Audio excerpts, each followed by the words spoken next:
마태복음 40절에서 46절까지에 있는 말씀입니다. 마태복음 25장 40절에서 46절까지에 있는 말씀,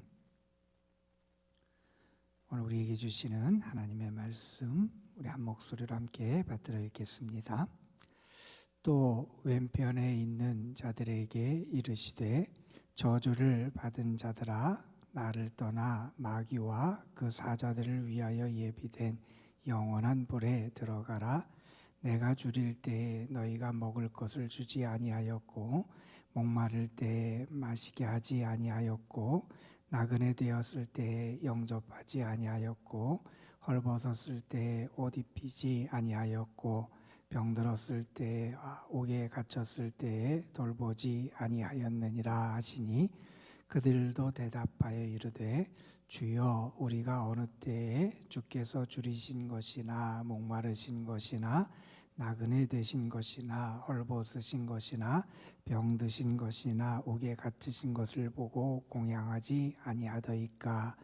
이에 임금이 대답하여 이르시되 내가 진실로 너희에게 이르노니 이 지극히 작은 자 하나에게 하지 아니한 것이 곧 내게 하지 아니한 것이니라 하시리니, 그들은 영벌에 의인들은 영생에 들어가리라 하시니라. 아멘. 오늘의 본문 말씀은 사실은 31절부터 이어지는 긴 그러한 예수님의 비유의 말씀입니다. 마태복음 25장에서 예수님은 세 가지의 비유를 통해서 예수님이 이 땅에 오시는 재림 때 그리고 심판의 때와 관련된 말씀을 주셨지요. 10처녀가 있다. 5처녀는 기름을 준비한 슬기로운 처녀고, 5처녀는 여분의 기름을 준비하지 아니한 미련한 어리석은 그러한 처녀다 하는 얘기를 하면서 주님을 맞이하기 위하여 우리는 무엇보다 준비하는 깨어있는 믿음이 필요하다는 것을 가르쳐 주셨고, 어제 우리가 함께 본 말씀에서는 주인이 우리에게 각각의 그 사람의 재능과 능력에 따라서 달란트를 주셨다. 우리는 모두 다 달란트를 각자 받은 사람들이고, 그래서 우리는 우리에게 주어진 달란트에 합당하게 충성된 일꾼으로 살아가야 된다. 마지막 때를 대비하고 재림의 때를 기다리는 성도들의 모습은 우리에게 맡겨진 일에 충실하게 사명을 감당하는 것, 그것이 우리에게 중요한 믿음의 모습이다 하는 것을 우리에게 가르쳐 주셨습니다. 오늘 말씀 마태복음 25장에 있는 마지막 이 비유의 말씀은 최후의 심판 비유, 이렇게 일컬어지기도 하고, 여기에 등장하는 양과 염소로 주께서 구분하고 나누신다. 그래서 양과 염소의 비유로도 일컬어지는 그러한 말씀입니다. 여기 보면 31절부터 시작되는 말씀, 31절, 32절에서 인자 예수님이 이 땅에 다시 재림의 주로 오실 때의 모습을 이렇게 묘사를 해요. 자기의 영광으로 오신다 하는 말씀을 하고, 모든 천사와 함께 오신다 하는 말씀을 하고, 예수님은 이 땅의 영광 중에 오시며 영광의 보좌에 앉으신다, 이런 표현을 합니다. 예수님께서 이 땅에 처음 오실 때는 낮은 자리에 오셨어요.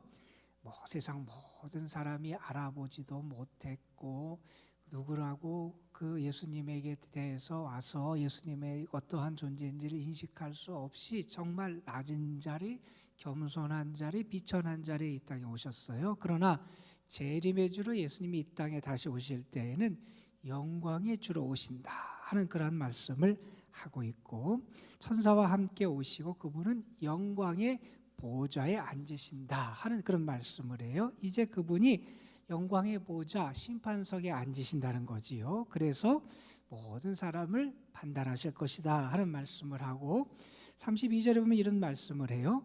모든 민족을 그 앞에 모을 것이다. 다시 말해서 누구든지 어느 민족이든지 주님의 그 판단 심판에서 제외되는 그러한 사람, 그러한 나라, 그런 민족은 없을 것이다 하는 말씀을 하고, 그분이 어떻게 심판을 행하시느냐 하는 것을 이렇게 말씀합니다. 각각 구분하기를 목자가 양과 염소를 구분하는 것 같이 하여 양은 오른편에 염소는 그 왼편에 두리라 하는 말씀을 하면서 이 심판자로 오시는 인자 되신 예수님께서는 우리를 분명히 구분하실 거라는 겁니다.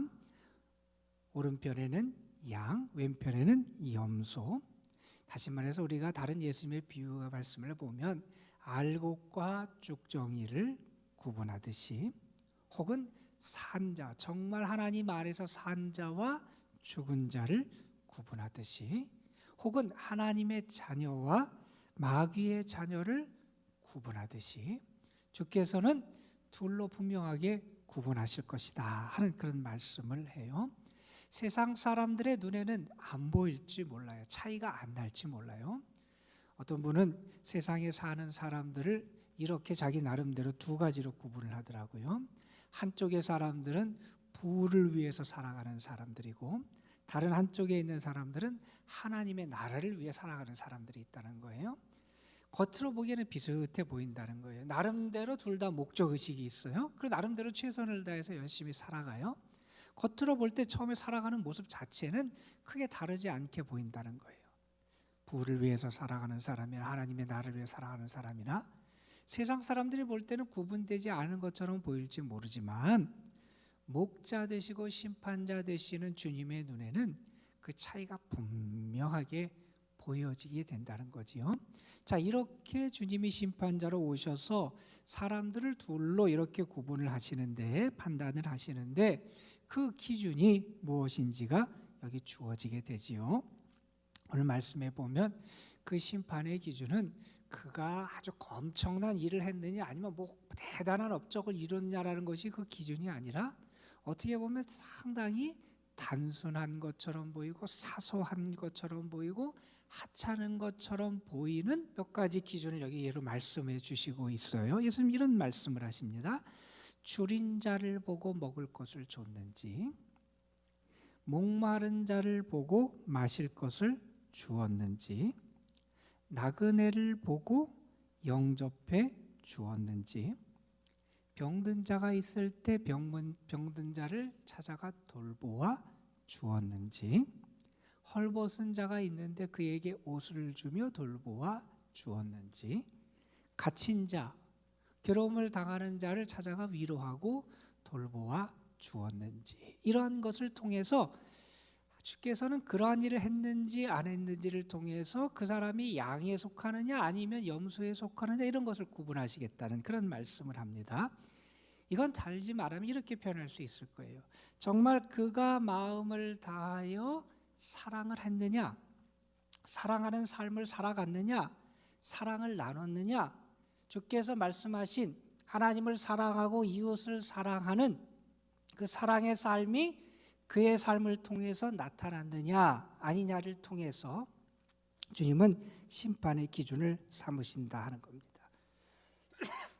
그런데 여러분, 한번 여기에 누구를 사랑했는지를 한번 보셨으면 좋겠어요. 대단한 사람, 큰 사람, 마땅히 우리가 볼 때 뭐 존경할 만하 보고 위대할 만하 보이고 사랑받을 만해 보이고 대단해 보이는 그러한 사람을 사랑한 게 아니라, 어찌 보면 사랑받을 자격이 없는 사람처럼 보이고 가장 어렵고 공공하고 힘든 자리에 처한 것 같은 이런 사람들에게 사랑을 베풀어 줬느냐 그렇지 않느냐를 가지고 주께서 말씀하고 계시다는 거예요. 그걸 이렇게 표현하죠. 지극히 작은 자. 그냥 단순히 작은 자가 아니라 지극히 작은 자. 지극히 작은, 가장 힘들고 가장 어렵고 가장 괴롭고 가장 곤란한 상황에 처해 있는 이 지극히 작은 자, 그 사람들에게 어떻게 행하느냐, 어떻게 행했느냐를 가지고 주님이 말씀하고 계시다 하는 거죠. 우리가 잘 아는 아시스의 성자 프랜시스라는 사람, 그는 원래 귀족이었고 아버지도 부자였던 집안에서 살던 사람이었어요. 그가 어느 날 길을 가다가 한 사람을 보게 되는데 아주 불쌍한 거지를 보게 돼요. 마음속에 그를 좀 도와줘야 되겠다 하는 선한 마음이 들어서 말을 타고 가다가 말에서 내렸대요. 가까이 가보니 그 헐벗은 거지는 한센병, 나병 환자였던 거예요. 그를 불쌍한 마음이 있어서 추위에 떨고 있어서 자기의 옷을, 겉옷을 그 사람에게 이렇게 줬대요. 그 사람이 입혀줘요. 그동안 추위에서 막 떨고 있는 그 사람이 그 옷을 입었는데도 여전히 추운지 몸을 떨어요. 그 거린이 그 프랜시스를 향해서 그렇게 얘기하더래요. 제가 이렇게 옷을 입어도 추우니 저를 한번 좀 안아주셨으면 좋겠습니다. 이렇게 부탁을 하더래요. 한센병, 나병 환자, 왠지 마음이 이렇게 편하지는 않고 그를 알아준다는 게 내키진 않지만 그래도 선한 마음이 들어서 그를 돕고 싶은 마음이 있었고 옷까지 그래서 그에게 주고 그래서 아유 한번 안아주자 하는 마음을 가지고 그 사람을 이렇게 따뜻하게 안아줘서 자기의 온기를 나눠줬대요. 그랬더니 그 환자의 얼굴이 예수님의 얼굴로 변하더니 사라지게 됐다. 그게 자기의 체험에 대한 그런 이야기가 전해지는 거예요. 예수님께서는 이렇게 말씀하세요. 오른편에 있는 양으로 구분된 사람들을 향해서 이렇게 말씀하세요. 너희가 여기에 있는 내 형제 중에 지극히 작은 자 하나에게 행했는데 그것이 곧 나에게 한 것이다. 39절에 그렇게 말씀하세요. 반면에 왼편에 있는 그러한 염소로 분류된 이런 사람들을 향해서는 예수님은 이렇게 말씀하세요. 너희가 여기에 있는 지극히 작은 자, 내 형제 중에 지극히 작은 자 하나에게 하지 않은 것이 곧 나에게 하지 않은 것이다. 그렇게 45절에 말씀을 하세요. 어찌 보면 하찮아 보이고 세상적으로 가장 대접받을 수도 없고 연약해 보이는 그러한 사람들을 주님은 뭐라고 말씀하시냐면 주님의 형제라고 말씀하세요. 그리고 예수님은 거기서 덧붙여서 그 작은 자에 대한 사랑이 곧 주님께 한 것이 되고 그에게 사랑을 베풀고 선행한 것이 결국 그 사람이 주님의 은혜를 받는 사람이 되게 하는 아주 중요한 기준이 됨을 여기서 말씀해 주고 계세요. 주님께서 오른편에 있는 양, 의인들을 향해서 이렇게 축복하시지요. 그 오른편에 있는 자들에게 이르시되 내 아버지께 복받은 자들이여 나와 창세로부터 너희를 위하여 예비된 나라를 상속받아라. 이렇게 33절에 말씀하세요. 그들에게는 어떠한 복이 있느냐? 하나님께 복을 받는 자가 되고 그들은 그들을 위해서 예비된 영원한 나라, 저 뒤에 있는 46절에 보면 영생에 들어가는 복을 얻게 된다 하는 말씀을 하고 왼쪽에 있는 사람들을 향해서는 이렇게 말씀하세요. 그들을 향해서 이렇게 칭하시죠. 40절에 보면 저주를 받은 자들이라고, 저주를 받은 자들이라고 말씀하시면서 그들에게 나를 떠난 마귀와 그 사자들을 위하여 예비된 영원한 불에 들어가라 이렇게 판결을 내리세요. 그들은 저주를 받은 자다 이렇게 말씀하시면서 그 결과가 그들에게 어떻게 임하는지를 분명하게 보여주고 계세요.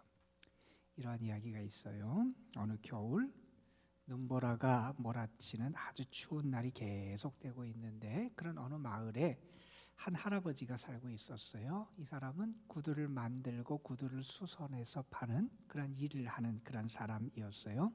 조그만 구두가게, 구두방을 운영하는 분이었고 그분의 이름은 마틴이라고 하는 그런 이름을 가진 분이었어요.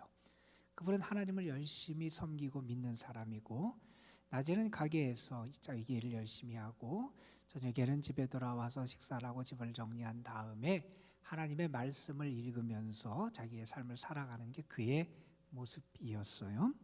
어느 날 일을 마치고 집에 돌아와서 몸을 씻고 정리하고 또 하나님의 말씀을 잘 읽고 있는데 피곤했는지 잠이 온 거예요. 말씀을 읽다가 잠이 들었어요. 그런데 꿈속에서 자기에게 무슨 말씀이 들리는, 음성이 들리는 것을 듣게 돼요. 어떤 음성이 들리냐면 하나님이 말씀하시는 것 같아요.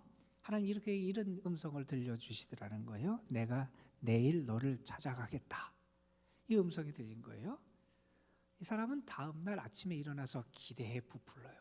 하나님이 오늘 나를 찾아오신다. 주님이 오늘 나를 찾아오신다. 막 가게도 더 깨끗하게 정리를 하고 주님 맞을 준비를 이렇게 하는데 눈이 많이 내리는 거예요. 눈이 많이 내려서 눈이 많이 쌓여 있는데 그 밖에서 청소부가 열심히 힘들게 눈을 썰고 있는 거예요. 안 돼 보여요. 자기도 나가서 도와야지. 그래서 나가서 청소부를 도와서 눈을 쓸었어요. 눈을 쓰면서 이렇게 골목을 쓰는데 한켠에 쓰러져 있는 한 여인과 아이를 발견하게 돼요. 너무나 굶주리고 힘들고 그래서 쓰러져 있는 거예요. 그 아이의 엄마와 아이를 자기의 가게로 데리고 왔어요. 불을 따뜻하게 해주고 옷을 입혀주고 먹을 것을 줘요. 아이의 발을 보니까 신발도 안 신고 있어요. 그래서 그 아이를 위해서 조그마한 신발도 아이에게 신겨줘요. 자, 그렇게 또 이런 선행을 또 베풀고 또 시간을 보내고 있는데 사람들이 날이 추우니까 밖에서 이렇게 동동걸음을 하고 추워하는 사람들이 보여요. 그들에게 따뜻한 차를 대접하고 그렇게 하루를 보냈어요. 주님이 안 오시는 거예요. 주님이 왜 안 오셨을까 하면서 저녁에 집에 들어가서 이제 정리를 하고 또 말씀을 읽다가 그냥 잠들었어요. 잠에서 이렇게 주님의 음성이 또 들리는 것 같아요. 그래서 깨어서 그 주님을 보면서 이렇게 질문했다. 아니, 주님 오늘 오신다 그러더니 왜 안 오셨어요? 그렇게 주님께 질문을 하니 주님이 그렇게 말씀하시더라는 거예요. 내가 오늘 너를 찾아갔었다. 내가 도와준 청소부가 나였고, 내가 도와준 아이 엄마와 아이가 나였고, 내가 대접했던, 차를 대접했던, 추위에 떨던 나그네들이 나였다. 아이들에게 들려주는 그러한 이야기 같지만 우리에게도 분명히 시사하는 바가 큰 그러한 이야기일 겁니다. 사람들은 대개 자기가 하지 않은 것은 염두에 두지 않는 경향이 있고 대수롭지 않게 여기는 경향이 있어요. 내가 그것을 안 해도 되고 그것은 선택사항이지 필수사항이 아니다, 이런 생각을 할 때가 참 많이 있어요. 그런데 예수님은 뭐라고 말씀하시냐면 지극히 작은 자 하나에게 하지 않은 것이 예수님께 하지 않은 것이다, 이런 얘기를 해요. 나는 그래도 되고 안 그래도 되는 것처럼 생각할지 모르지만 예수님은 뭐라고 말씀하시냐면 그 지극히 작은 자 하나에게 하지 않은 것이 곧 주님께 하지 않은 것이다, 이런 얘기를 합니다. 믿음이라고 하는 것은 달리 말한다면 하나님이 원하시는 것 혹은 하나님이 우리에게 하라고 하시는 것은 우리가 단순하고 아주 분명하게 순종해서 행하는 것이 믿음의 길이라고 말할 수 있을 겁니다. 물론 우리는 분명히 알아요. 우리가 구원받는 것은 우리의 믿음으로 구원을 받아요. 우리의 어떤 행함이라든지 어떤 인간적인 업적으로 구원받는 것 분명히 아니에요. 그 분명한 성경의 가르침이지요. 그런데 여러분 잊지 말아야 될 것이 있어요. 내가 정말 구원받는 사람, 다시 말해서 주님과 연합한 사람이라고 하는 분명한 증거는 뭐냐면 주님이 원하시는 모습이 우리 삶을 통해 나타난다는 거예요. 주님이 기뻐하시는 진정한 사랑, 그러한 구제, 이런 섬김의 모습은 어떤 사람에게 나타나냐면 그리스도와 연합한 사람에게 나타나고, 달리 말한다면 성령이 충만한 사람에게 나타나게 되어 있다는 겁니다. 오늘의 말씀을 통해서 예수님은 최후의 심판의 비유, 양과 염소의 비유를 통해서 우리에게 분명히 말씀하십니다. 주님은 분명히 다시 오신다는 거예요. 심판주로 오신다는 것이고 주님의 심판이 모든 사람에게 있을 것이라는 겁니다. 그리고 주님 우리에게 기대하세요. 지극히 작은 자, 그 사람에게 주의 사랑을 나누고 베푸는 것, 그것이 주님이 원하시는 것이다. 요한일서의 말씀에 의하면 그렇게 말씀하지요. 눈에 보이는 형제 자매 이웃을 사랑하지 않고 어떻게 눈에 보이지 않는 하나님을 사랑한다고 할 수 있느냐. 그 사랑은 거짓이다, 이런 말씀을 하시기도 하셨는데 정말 내가 그리스도와 연합하고 주와 함께 살아가는 사람, 진정한 믿음의 사람이라고 하는 그러한 아름다운 모습들이 우리의 삶에 더 풍성하게 나타나도록 여러분이 정말 주와 함께 죽고 주와 함께 다시 살아난 그리스도와 연합한 사람으로 오늘도 살아갈 수 있게 되시기를 주님의 이름으로 축복합니다. 여러분, 오늘 말씀을 보면서 우리 이렇게 기도했으면 좋겠습니다. 하나님, 나에게 정말 살아있는 믿음, 그리스도와 연합한 그런 믿음의 모습을 주셔서 주님이 원하시는 사랑의 삶을 살게 하여 주옵소서. 이렇게 기도해 주시기를 원하고, 오늘은 특별히 우리가 열방을 품고 기도했으면 좋겠습니다. 우리가 파송한 선교사들, 또 돕는 선교사들, 그 나라들을 위해서 여러분 품고 기도하시고, 특별히 많은 어려운 가운데 처해 있는 그런 나라들이 있어요. 재난과 어려운 가운데 처해 있는 나라들, 하나님 특별히 긍휼을 베풀어 주시고 하나님의 은혜를 허락하여 주옵소서 하는 마음을 가지고 품고, 그 어려운 나라들과 그 상황들을 우리 품으면서 지극히 작은 자들을 사랑하라고 하는 주님의 말씀을 생각하며 함께 기도하시기를 간절히 부탁을 드립니다. 기도하시겠습니다. 감사헌금 무명으로 드렸습니다. 아버지 하나님, 오늘도 우리에게 예수님의 말씀을 통하여 주님이 원하시고 주님이 오늘 우리에게 기대하시는 이 마지막 때를 살아가고 주의 재림을 기다리고 준비하는 믿음의 사람의 모습과 삶을 깨우쳐 주시고 가르쳐 주시고 함께 묵상할 수 있도록 도와주신 것 감사합니다. 지극히 작은 자 하나에게 한 것이 곧 주님께 한 것이라고 하는 이 말씀을 오늘도 저희들이 다시 한번 붙잡고 이 말씀에 의지하여 살아가게 하여 주시고, 오늘 우리의 삶의 자리에서 만나게 되는 주님이 함께 하시는 많은 사랑하는 이웃들, 형제 자매들 속에 있는 주님을 발견하게 하시고, 그들을 섬김을 통해서 주를 섬기는 기쁨과 행복을 누리며 살아가게 하여 주옵소서. 우리의 믿음의 지경이 뿐만 아니라 우리의 기도의 지경이, 그리고 우리의 사랑의 지경이 더 넓어질 수 있도록 도우시고, 가장 낮은 자, 지극히 작은 자도 우리가 온 마음 다하여 사랑하고 섬기며 주의 뜻을 이루어 갈 수 있도록 이끌어 주옵소서. 그래서 내가 그리스도와 연합한 사람이고 성령에 이끌려 살아가는 사람이라고 하는 것이 그 사랑의 모습과 삶을 통하여 분명하게 드러날 수 있도록 주님 인도하여 주옵소서. 오늘은 우리가 특별히 우리 자신이란 사랑의 사람이 되기 위해서 기도하고, 어렵고 힘들고 어려움과 재난 가운데 있는 그러한 열방들, 그러한 나라들, 하나님께서 그들에게 사랑을 베푸시고 구원의 은총을 더하여 주시기를 소망하며 하나님 앞에 열방을 품고 기도하고, 우리가 파송한 선교사들, 협력하는 선교사들이 수고하고 사역하고 기도하는 땅을 품고 하나님 앞에 기도하길 원합니다. 우리 속에 그 모든 것을 품고 내 자신만을 위해 기도하는 것이 아니라 하나님의 사람들, 연약한 사람들, 주님의 형제들인 그 모든 민족을 품고 기도할 수 있는 그러한 믿음을 더하여 주시고, 그 기도를 통하여 하나님의 마음을 알아가고 배워갈 수 있는 귀한 복도 베풀어 주옵소서. 이 시간도 하나님 앞에 드리는 예물을 받으시고, 예물과 함께 드리는 기도의 제목들 하나님 받으시고, 귀한 가정과 삶에 은혜와 축복의 담비를 더하여 주시고, 하나님으로 인하여 하늘의 위로와 은혜를 경험하며 살아가게 하여 주옵소서. 연로하신 분들, 병중에 있는 분들, 여러 가지 삶의 공공한 가운데 주를 바라보며 주의 도우심을 기다리는 이들, 하나님께서 특별히 오늘도 사랑해 주시고 주의 능력의 손으로 붙잡아 주시고 하늘의 평안을 더하여 주옵소서.